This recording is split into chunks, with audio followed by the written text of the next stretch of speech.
요즘 주목받는 두 사람입니다. 이낙연 현 총리, 황교안 전 총리. 차기 대선 주자 지지도 조사에서 이 두 사람이 1, 2위를 달리고 있습니다. 두 사람이 주목받는 이유가 뭘까요? 범야권 1위를 차지하고 있는 이낙연 총리. 지난번에 범여권이죠. 범야권 이게 잘못됐네요. 예, 바꾸겠습니다. 죄송합니다. 범여권 1위, 범야권 1위입니다. 예. 지난번에 외국에 가서 기자들 질문에 황홀한 덫이라는 표현을 했습니다. 질문 자체가 덫이라는 의미였는데요. 자, 대선 출마, 대선 후보가 된다면 어떻게 하겠느냐는 질문에 대한 답이었고요. 황교안 전 총리, 지금 자유한국당 대표는 특별한 얘기를 하고자 않고 있지만 항상 당에 필요하면 뭐든 해야 되지 않느냐, 원칙론적인 얘기를 하고 있습니다. 두 사람의 장점, 약점, 뭔지 이미 국민들 잘 알고 계시죠. 최근에 관심을 모았던 부분들을 저희가 한번 모아서 들려드릴 텐데 혹시 오해의 소지가 있을까 봐 저희가 시간을 똑같이 잘라서 편집을 했습니다. 한번 보시죠. 재난 대응이 최우선이기 때문에 저희의 수행 인력 최소화해 주시고 현장에서도 그 의례적인 보고를 하실 필요 없습니다. 제가 알아서 하는 테니까. 우선은 이렇게 합시다. 우선은 며칠은 여기 계셔야 될 거예요. 대피소에 계시는 동안에 식사를 하시거나 다른 일을 하시는데 불편함이 없도록 저희가 하겠습니다.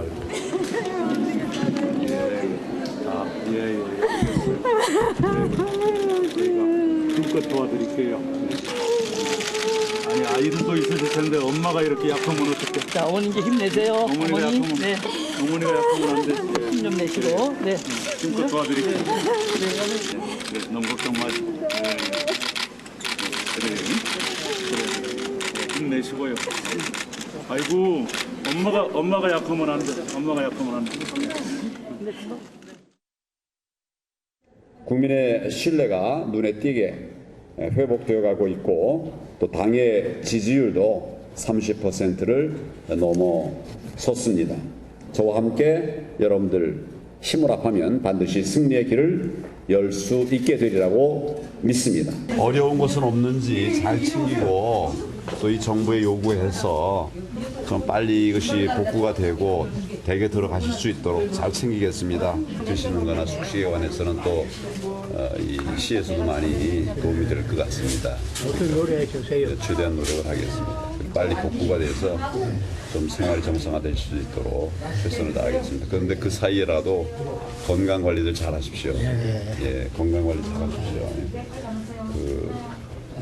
힘드셔도 운동도 하시고 그렇게 하시고 그래서 감사합니다. 회복될 수 있도록 그렇게 좀 관리해 주시기 바랍니다. 저희들은 최선을 다하겠습니다. 예. 자, 두 사람 지지율이 오르는 것은 무엇 때문이라고 보시는지 한번 그것을 좀 여쭤보고 싶고요. 그런데 또 우리 아직까지 총리 출신 대통령이 없죠.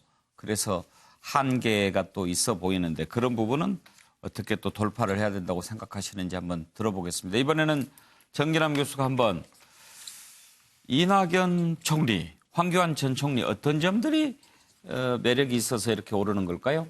저는 이낙연 총리 같은 경우는 현장에 답이 있다. 뭐 이런 어떤 노선이랄까. 예. 이게 몸에 배어 있는 것. 예. 이런 것들이 국민들에게 또 공감을 사고. 네. 또 지금 좀 전에 자료화면에서 보여줬습니다만 뭔가 그 어머니에게 그 다가가는 그런 표정도 굉장히 실감이 나지 않습니까? 예. 대중정치를 오랫동안 또 해오신 분이고. 예. 또한 지난 36년 동안 또 기자 생활을 통해서 몸에 어떻게 보면 배어 있는 어떤 그 수첩, 적는 어떤 메모하는 이번에 산불 화제가 진화 됐죠. 과정에서도 굉장히 화제가 됐지 않습니까? 예. 꼼꼼하게 국정을 기록하는 깨알 수첩의 리더십. 네. 이런 것들이 지금 현 정부에 대한 좀 약간의 불만도 있을 수 있는데 이런 것들을 또 총리로서 좀 흡수하는 측면도 있어 보인다. 예. 자, 그에 반해서 황교안 총리 같은 경우는 같은 총리 출신이라는 공통점은 있지만 많이 다른 것 같아요. 예. 저는 황교안 대표 같은 경우에는 이념의 답이 있다고 보시는 것 같아요. 이념. 지금부터 2년. 이념. 아, 이념. 네. 예. 자, 마이크만 잡으면 좌파 정권, 좌파 독재예요. 아, 기독교 근본주의적 어떤 토양을 가지고 계시면서 예. 또 이른바 공안검사 출신으로 오랫동안 이념적 어떤 그 뭐랄까 어떤 논리 여기에 어떤 쭉 해오신 분이어서 그런지 그래서 저는 오히려 이게 아마 두 분이 지금 시점에서 뭐 대선 구도를 놓고 보는 것은 오늘의 여론조사 결과는 저는 오히려 황교안 띄워주기 측면이 있다. 아하. 그래서 오히려 좀 너무 이른 감이 있고요. 예. 내년 총선 때 예. 아마 이 두 분이 한 분은 한국당을 대표해서 또 한 분은 총리직을 뭐 수행하고 난 뒤라든지 어떤 민주당의 어떤 그 구원투수 역할을 만약에 하게 된다면 예. 그때가 본격적인 전초전이 될 가능성이 저는 높아 보인다. 예. 이런 판단입니다. 예. 정갑 의원, 혹시 근데 지금 이제 지지율은 일단 국민들이 얼마나 호감을 갖고 있느냐 하는 건데 정치권에서도 과연 그 비중이 그대로 투영될지는 뭐 봐야 되겠습니다만. 그렇게 되기까지는 넘어야 될 산이 굉장히 많죠. 예. 그러니까 사실은 뭐 지금 이제 어차피 이 정도 들어서 2년이 많이 안 된 상황에서 상당히 좀 이른 감이 있습니다. 예. 근데 어쨌든 지금 이낙연 총리에 대한 관심은 상당히 그 좀 위기 관리 대처 능력, 이제 국회 대정부질의 이런 속에서 상당히 촌철살인의 네. 한마디씩 어떤 그 국정을 파악하는 능력 이런 것들에 대한 상당히 국민들의 어떤 신뢰를 받는 측면이 있고요. 황교안 정 총리는 뭐 사실 다 아시겠습니다만 그 여권 전체 야당이죠. 야당 그 한국당 안에서 마땅한 그 어떤 지도자가 없는 공간에서 지금 대표 수행을 하면서 자연스럽게 포커싱이 되는 거라고 봅니다. 예. 그러나 다만 저는 앞서도 얘기했습니다만 대권까지 가기에는 여러 가지 이제 과정이 있습니다. 당장 내년 총선 지형이 어떻게 될 것인지 또 총선을 둘러싸고 본인들은 어떤 행보를 할 것인지 뭐 그대로 어떤 지금 같은 이미지 관리를 할 건지 아니면 실제 험지에 출마해서 당선이 될 것인지 그 이후에 서서히 윤곽이 좀 드러나지 않을까 그런 생각이 듭니다. 여전히 예. 뭐 지금 여당에서도 뭐 박원순 시장도 있고 지금 이재명 지사, 김경수 지사 물론 이제 지금 재판 계류 중입니다만 그 결과가 어떻게 될지 또 야당에서도 원희룡 지사라든가 뭐 오세훈 전 시장도 여러 후보군들이 있습니다. 그러니까 예. 내년 총선 이후에 전체적인 그림들이 다시 또 재편될 개연성이 상당히 있다 저는 그렇게 봅니다. 예. 지금 지지율 가지고 너무 일찍 전망하는 좀 너무 이르다 이런 말씀이시죠? 네. 서종옥 변호사는 제가 두 사람의 공통점하고 차이점을 적었는데요. 그래요. 한번 보여주시죠. 저는 이제 개인적으로요. 이런 게 아니고 최초로 이제 두 분 중에 누가 되든 간에 최초로 이제 총리 출신 대통령 가능성이 상당히 높아 보입니다. 예. 두 분의 공통점이 있어요. 예. 정치는 말로 하는 예술입니다. 정치는 이게 언어로 하는 거예요. 근데 두 분 다 상당히 절제된 언어, 품격 있는 언어를 쓰고 있어요. 예. 이게 아마 지지율 상승의 원인이고, 그렇게 두 분의 큰 차이가 있어요. 왜냐하면 이제 그 이낙연 총리는 험난한 예선이에요. 당내 경쟁자, 이게 더 어려워요, 본선보다. 박원순, 김부겸, 또 이게 재판 결과 봐야 되지만 이재명 엄청나게 잠룡들이 많죠. 또 이게 유시민까지 지금 네. 본인 안 논다 하지만 많잖아요. 근데 황교안 대표는 험난한 본선. 제가 보기에 예선은 경쟁자가 홍준표나 몇 명 있지만 예. 따라서 그러나 워낙 대세가 이미 황교안 쪽으로 자유한국당은 많이 움직이고 있어요. 근데 이제 본선에서 과연 이게 어떤 결과를 보여주느냐 이런 이제 차이는 있습니다. 예. 김성환 평론가. 저는 굉장히 흥미롭습니다. 예. 총리 대 총리 구도를 계속 언론이 만들어갈 것 같아서 아하. 앞으로 야. 그럼 굉장히 지켜보는 사람 입장에서 굉장히 흥미로운 그렇죠. 경쟁이 되지 않을까 예. 싶고요. 그렇게 경쟁을 하면 누구한테 좀 더 이익이 될까 이런 생각이 갑자기 들었어요. 특별한 의도가 있어 보입니까? 글쎄요, 그건 아닌 것 같은데. 근데 뭐 이건 굉장히 흥미롭게 지켜볼 수 있는 그렇죠. 정치인들 간의 예. 경쟁이라는 측면에서는 굉장히 흥미롭게 지켜볼 수 있는 대목. 아마 그런데 지금 두 사람이 주목을 받을 만한 자리에 있고 주목을 받을 만한 일들을 하기는 하지요. 네, 맞습니다. 예.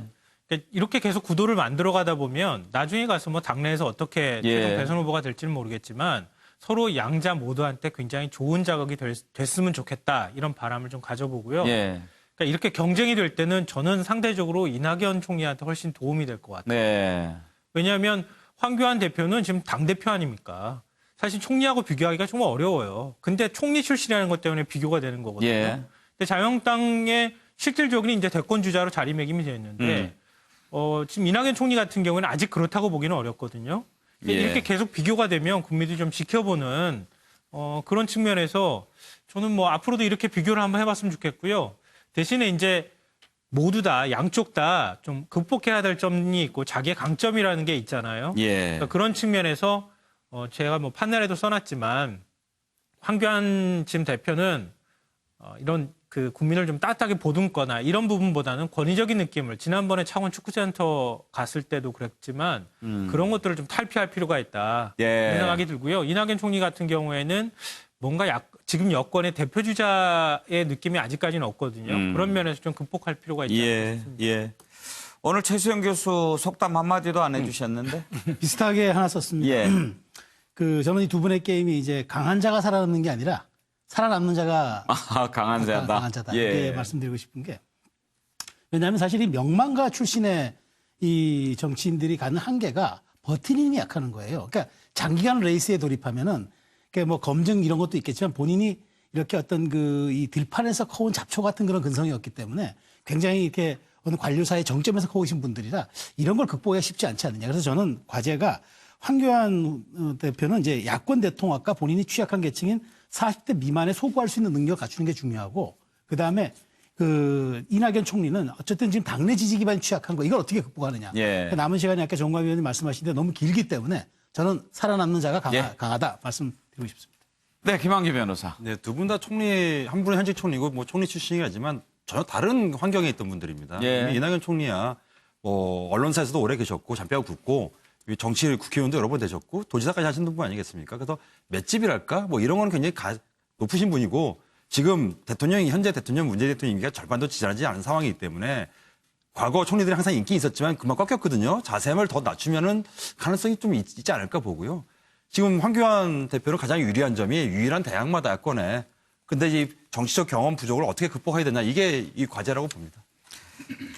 예,